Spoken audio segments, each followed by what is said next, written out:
Ce n'est pas seulement les affaires intérieures mais xëy na sax ci angle boobu lañ koy jëlee muy la question diplomatique bu ñu nee question diplomatique xel dafay dem ci yenn ci nga xamante ne nii laale na y a le passeport diplomatique bi nga xamante nii l'ancien premier ministre wax na ko jamono gi muy nekk premier ministre yenn ci ñu koy tuumaal waaye dafa dugg ci beneen mbir bi nga xamante nii xëy na moo ñu gën a intéressé muy la question de la diplomatie la relation entre le Sénégal et la France moom le président de l'Assemblée nationale wax na ni bi mu nekkee ilimaanu jëwriñ yi convoqué na ki nga xam ne mooy Christine Fage moom mooy ambassadrice bu France fii ci réewum Sénégal ñu ràññee ko lool ci ay yëngu-yëngu ay tournée dalal daal xeetu nit yu ne daanaka secteur bu ne mu dugal ca loxoom ñu gis ne soxna sa looloo gën a ndaw nag ci mission yam doon def fii Sénégal dem na bay dem ci këru diine yi sax naan leen nguur gi daf leen bëgg a xañ passeport diplomatique ñëw leen ngeen laaj ñu visa directement ñu may leen ko maanaam France a gën ci yéen donc duñ ci sori dañuy teewlu l'intervention du président du parti Pastef dellu si waat ci plateau bi ak les commentaires. dem nañu ba ma gis ni ki fi toogal France ambassadeur France bi da doon wër di dem ci kilifa yu bari naan leen nguur gi bëgg leen jox passeport diplomatique waaye bu ngeen soxlee tukki wax leen ma ko ma gaawal defal leen visa accéléré ma convoqué ko ne ko madame l'ambassadrice ñëwal sama bureau mu ñëw ànd ak collaborateur am ma teg sama conseil diplomatique Bambaloo ne ko Bamba toogal ndaw si ñëw toog ma ne ko soxna si yow ambassadrice nga yemal ci mbirum ambassadrice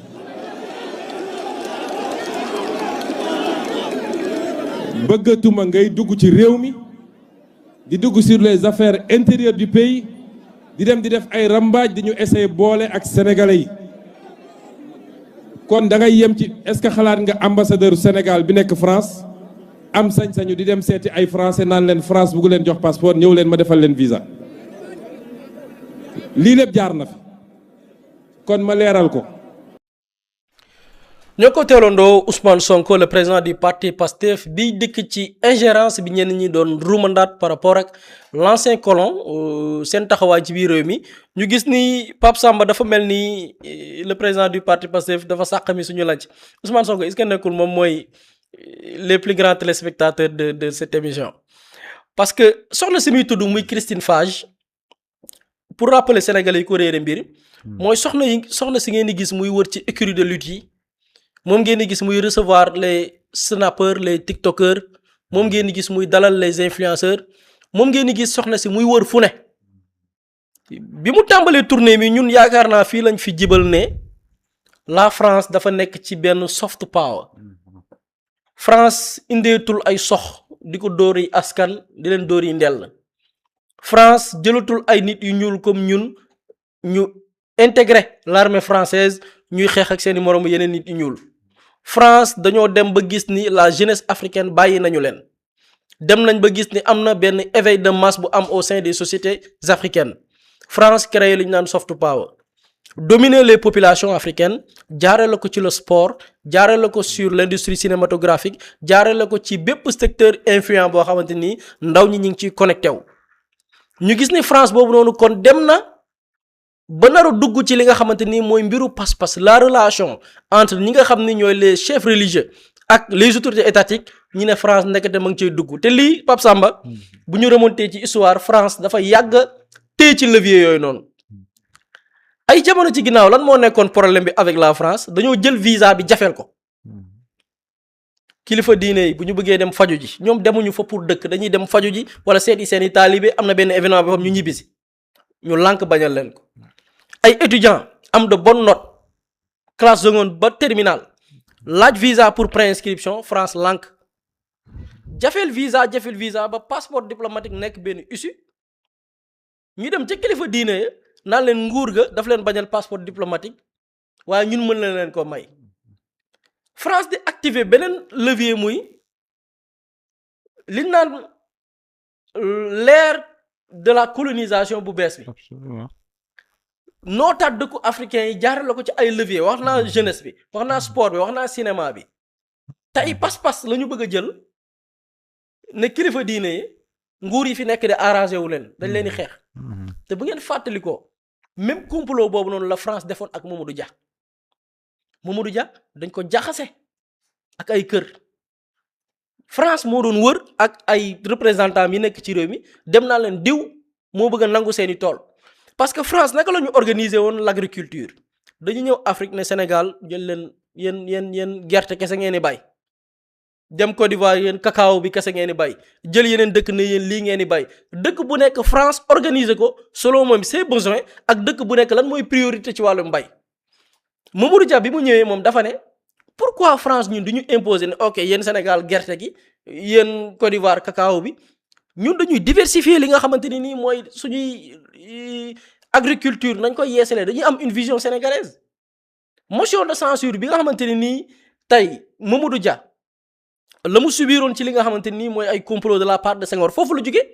Mamadou Dia dafa bëggoon une autonomie économique ku ne xam na ni am na ay kër muy ay kilifa diine dañu am ay tool di te soxla wuñ ci alal nag bay dundee kese lañ ci soxla ñu fexe ba ne leen Mamadou Dia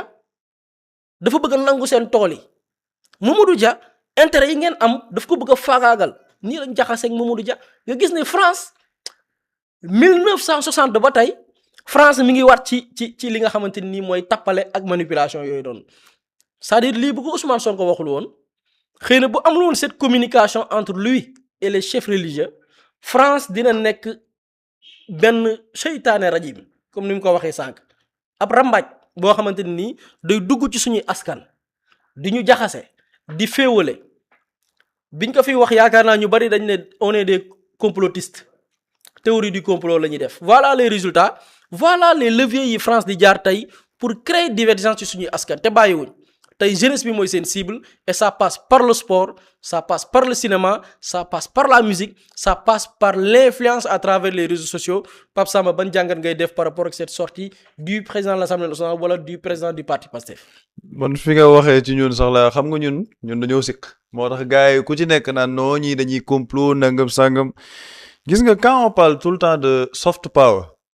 il faut ñu ramener contexte bi pour que sénégalais comprendre pourquoi on parle de soft power ak lan mooy contraire u soft power ak gars yi au plan diplomatique nan la ñuy doxalee soft power dafa am benn savant boo xamante ne c'est un professeur d'université Harvard nekkoon ci administration américaine Joseph Nye moom moo indi concept boobu vers les années 80 qu'est-ce que le soft power ñu ngi nekkoon dans un contexte boo xamante ne dafa ne la domination militaire ne peut plus prospérer sur le plan international maanaam nit ñi bu njëkk ba niñ doon def bu dara amee ñu dañuy dem guerre ji mënatul asseoir puissance te loolu on est en train de le vivre actuellement ci guerre États-Unis ak Iran parce que ce hard power là mënatul prospérer hard power mooy la puissance militaire mu ne les diplomaties wala les états yi nga xamante ne dañoo bëgg gën a asseoir seen puissance dañoo war a dem vers le soft power qu'est-ce que le soft power ñu ne soft power boobu bu njëkk ba dañ doon dem vers l'aspect militaire pour que nit ñi mën a accepter soit mu nekk par la coercition mooy buntu xatal la jaay la doole wala mu nekk par la rémunération c'est-à-dire jënd la mu ne nag le soft power mooy la capacité de convaincre pour arriver à une acceptation sans rémunération sans coercition mooy maanaam yow mën nga convaincre nit ki ci ay idées ci ay affaires yooyu jaaree ci suuf maanaam dans la domination de l'influence ce n'est plus une domination militaire c'est une domination de l'influence da ngay dem ci benn dëkk boo xamante ne amoon nga fa domination militaire léegi loolu mënatul am nga dem vers la domination de l'influence moo tax ñu naan hard power am soft power lu tax sànq may wax contexte parce que théoriser woon na beneen concept boo xamante ne dafa ne il y a trois puissances le hard power mooy la domination militaire le soft power mooy la domination docile à travers l'influence mu ne daa am na benn bu nekk ci diggante boo xam ne day combiner les deux muy le smart power mooy day am domination militaire mais da nga koy gën a adoucir à travers l'influence maanaam militaire ba du fa jóge mais da ngay gën a dem vers l'influence ba militaire bi du feeñ léegi lan moo tax ma ne contexte bi Sénégal dafa am importance France dañoo ñëw gars yi ne dañuy dem vers une souveraineté ban marqueur la ñu jox ci souveraineté mooy le retrait des bases militaires étrangères donc la présence militaire dañ na fa hard power dootul mën a nekk smart power dootul mën a nekk parce que foofu y a pas l'aspect militaire lenn moo leen dese mooy le soft power la domination à travers l'influence ba ñu commencé loolu gis nga ba Sénégal ne dañuy def le retrait des troupes militaires étrangères France ne ñoom amuñ ci problème dinañ ko waxtaanee à travers ce calendrier là gis nga ci la ambassadrice bi commencé sa stratégie de soft power mais à travers une domination par l'influence extraordinaire. Tous les milieux influents da nga fay gis l'ambassadrice de France. Lan moo tax soft power boobu dangereux parce que cette domination par l'influence dañuy dem ci bépp secteur bu ñu jàpp ne fii am na influence ci sénégalais ci société sénégalaise ñu dem am fa tànk secteur yi nga cible yi nga cité la musique elle est influente dans la société sénégalaise les médias dañuy am influence ci société sénégalaise les séries et les productions audiovisuelles dañuy am influence ci sénégalais les influenceurs ñi tenir réseaux sociaux yi ci la ñu gis la France l'ambassadrice di organiser ay événements au niveau de l'ambassade de la France di inviter les créateurs de contenu après fan lañ ci toll ñu dugg ci biir sport bi à travers la lutte Canal Plus dugg si nga gis ñuy inviter ay Mohamed Ndao Tyson ñuy inviter ay ñoom Sa Thiès ak yooyu loolu sénégalais yi bu ñu amul benn xalaat bu xóot dañ koy xool ñu ne non c'est que yéen nag da ngeen bëri problème parce que li ngeen di wax ni dara newu ci dañuy inviter ay nit non loolu c'est un système de récupération de nos élites pour permettre une stratégie de soft power te loolu yàlla xam ne man dama ko nekkoon di topp sur Twitter surtout dafa am ñaar ñoo xamante ne dama leen di citer parce que ils en ont trop parlé benn waay bu ñuy wax Abou Talib Lo ak Samba Conganel keroog maa ngi koy citer c'est-à-dire que dañ fa nekkoon di wax ci soft power bi di wax ci soft power am na beneen femme Yaay Fatou Sarr ils ont parlé de cette stratégie gars yi ne non xam nga mooy loolu mais c'est ce qu'on retrouve actuellement parce que l'ambassadrice de France bi dem ci famille religieuse yi ne leen gars yi ñu ngi leen di bloquer le passeport diplomatique mais kaay ma jox le visa c'est une stratégie de soft power loolu mooy la domination de l'influence mooy tey ji famille religieuse yi bu ñu xalaatee dara sax duñ ko yaakaaree ci seen propre état dañ koy yaakaaree ci état de France mooy domination boobu noonu ñuy def sur l'influence. loolu xam nga la ñuy rejoindre dañ fi invité doyen Alla Kane mu ne ñoom bi ñu yoree ay pancarte pour Sénégal am indépendance amoon na ay communauté fii Sénégal yu ne ñoom ils sont contre l'indépendance ils sont contre les indépendances pourquoi parce que tubaab bi fexe woon na ba jox leen ay suuf des titres fonciers am na ci ñoo xam ne tubaab bi joxoon na leen par exemple ils ont la nationalité d'office am na ci ñoo xamante ni ils ont la possibilité d'aller et de venir entre la France et le Sénégal du coup bi ay révolutionnaires jugee ñi nga xam ne ñoo jugee dans les villages ñi nga xamante ni nii ñoom am nañ benn prise de conscience biñ ne indépendance totale am ay Sénégalais yu jugoon ne déedéet parce que pourquoi France moo gën ci ñun loolu dafay ñëwaat en 2026 loolu lañ nekk di chercher waat